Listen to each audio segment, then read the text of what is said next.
جب بھی کوئی مہینہ یا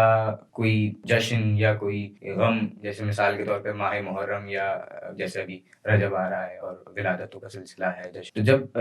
کوئی ماہ آتا ہے تو اس کے سلسلے میں اس سے قبل یا انہی دنوں میں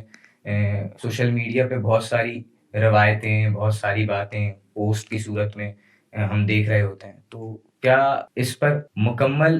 عمل کرنے کے لیے، یعنی ہم نے کوئی پوسٹ پڑھی، ہم اس پہ عمل کرنا چاہ رہے ہیں، تو ضروری ہے کہ پہلے ہم ریسرچ کریں، تحقیق کریں کہ یہ صحیح السند ہے یا صحیح روایت ہے؟ اتنا جانچ پڑتال کرنا کیا ضروری ہے یا پھر ایسے ہی ہم اس پر عمل کر سکتے ہیں؟ جب بھی کوئی مناسبت آتی ہے، کوئی موقع آتا ہے، مثلا 9 ربیع الاول آتی ہے، مثلا 15 شعبان آتی ہے، غدیر، مباہلہ، تو جو موقع آتے ہیں تو مختلف پوسٹیں، حدیثوں کی شکل میں کہ جی جو مثلا فرض کریں غدیر کے دن روزہ رکھے گا اس کو اتنا اجر و ثواب ملے، یا جو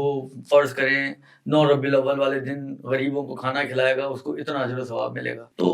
بہت سارے لوگ سوال کرتے ہیں کہ آگا یہ اوتھینٹک ہے؟ اوتھینٹسٹی کے پیچھے جاتے ہیں بہت سارے لوگ. بہرحال ایک حد تک اچھی چیز ہے کہ انسان آنکھیں بند کر کے بالکل ہر چیز کو نہ لے لے، لیکن اس موقع پہ میں اپنے تمام ناظرین اور سامعین کی خدمت میں یہ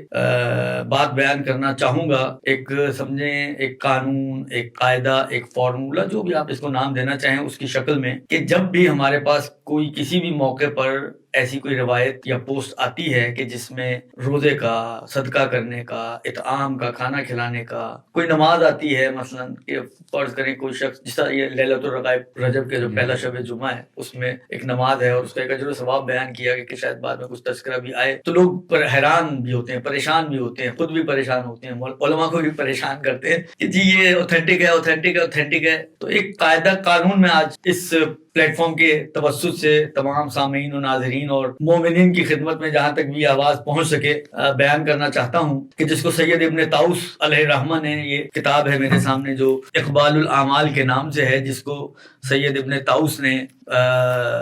لکھا ہے، کہ جن کی وفات 664 ہجری ہے، تو تقریباً 800 سال،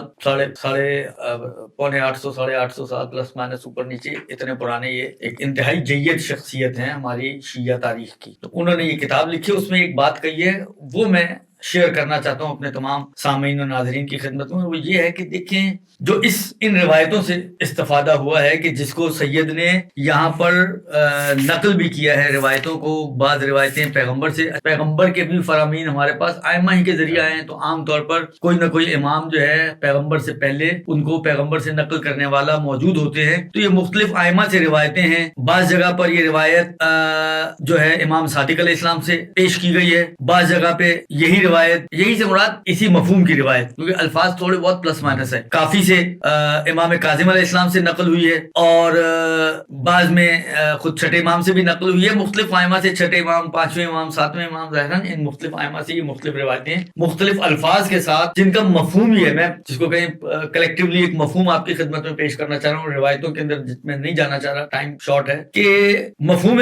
روایت ائمہ یا معصومین نے یوں فرمایا ہے کہ اگر تم تک کوئی روایت پہنچے ہم سے، یعنی قال رسول اللہ، قال الامام صادق، قال الامام باقر، کسی بھی معصوم سے کوئی روایت تم تک پہنچے جس میں کسی عمل پر اجر و ثواب کا تذکرہ کیا گیا ہو اور بیان کیا گیا ہو کہ یہ کام کرو گے تو اتنا اجر و ثواب ملے گا، اور اگر کوئی شخص اس اجر و ثواب کو حاصل کرنے کی خاطر اس عمل کو انجام دے تو پروردگار عالم اپنے فضل سے اس کو وہ اجر و ثواب عطا کرے گا، چاہے وہ روایت ایسی نہ بھی ہو. اور بعض میں جو مجھے اس وقت یاد پڑ رہا ہے جملہ یہ ہے کہ ولو لم نقل ہو، چاہے ہم نے نہ بھی کہی ہو، جھوٹی روایت ہو، بالکل جھوٹی روایت، کسی نے جال کی ہو، گھڑی ہو اور ڈال دی مارکیٹ میں، لیکن اگر کوئی اس اجر و ثواب کو دیکھ کے، کبھی رسول خدا نے فرمایا کہ کوئی روزہ رکھے گا تو یہ ثواب ملے گا، رسول خدا نے فرمایا یا کسی معصوم امام نے فرمایا کہ کوئی یہ کام کرے گا تو اس کے اوپر یہ پروردگار عالم عطا کرے گا، تو کرو، ثواب حاصل کرنے کی خاطر کرو، پروردگار عالم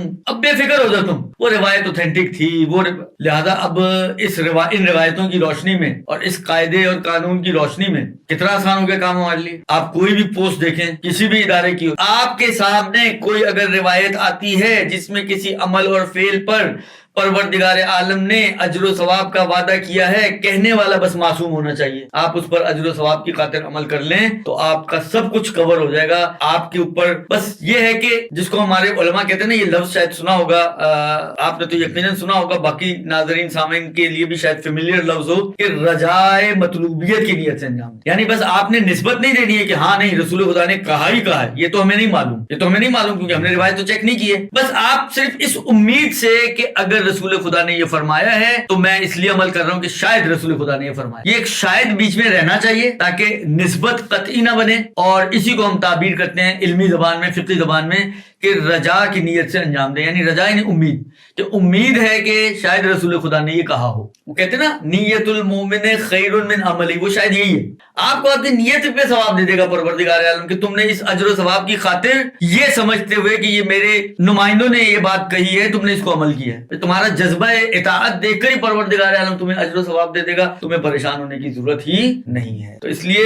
رجب ہو, شعبان ہو, رمضان کے اعمال ہوں, اس کی دعائیں ہوں, اس کی نمازیں ہوں, یا اور دوسرے موقعوں کی نمازیں, دعائیں وغیرہ جو مفاتی میں موجود ہیں یا غیر مفاتی میں موجود ہیں, ان کو آپ رجا کی نیت سے آنکھیں بند کر کے, جس کو کہیں قلب مطمئن کے ساتھ آپ عمل کر سکتے ہیں. آپ کی طرف سے کسی قسم کا نہ کوئی گناہ ہے, نہ کوئی اور خرابی ہے اس کے اندر, بلکہ نہ فقط یہ کہ گناہ نہیں ہے, کوئی خرابی نہیں ہے, بلکہ انشاءاللہ العزیز پروردگار عالم آپ کو اپنی تفضل سے ضرور نوازے گا. آمین.